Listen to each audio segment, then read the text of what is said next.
Jean de La Fontaine, la laitière et le pot au lait. Perrette, sur sa tête ayant un pot au lait bien posé sur un coussinet, prétendait arriver sans encombre à la ville. Légère et courvêtue, elle allait à grands pas, ayant mis ce jour-là, pour être plus agile, cotillon simple et souliers pleins. Notre laitière, ainsi troussée, comptait déjà dans sa pensée tout le prix de son lait, en employait l'argent. Achetait un 102, faisait triple couvée. La chose allait à bien par son soin diligent. Il m'est, disait-elle, facile d'élever des poulets autour de ma maison. Le renard sera bien habile s'il ne m'en laisse assez pour avoir un cochon. Le porc à engraisser coûtera peu de son. Il était, quand je l'eus de grosseur raisonnable, j'aurai, le revendant, de l'argent bel et bon.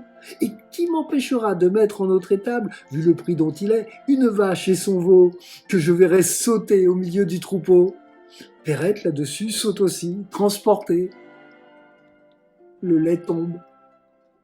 Adieu, veau, vache, cochon, couvé.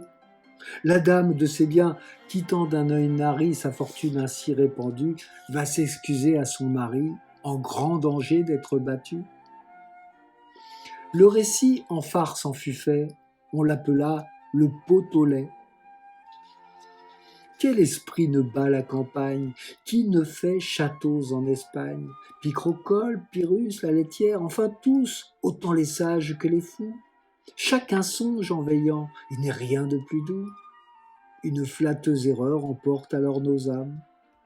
Tout le bien du monde est à nous, tous les honneurs, toutes les femmes. Quand je suis seul, je fais au plus brave un défi.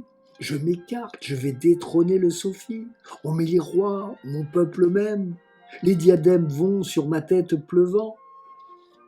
Quelque accident fait-il que je rentre en moi-même? Je suis Gros-Jean comme devant.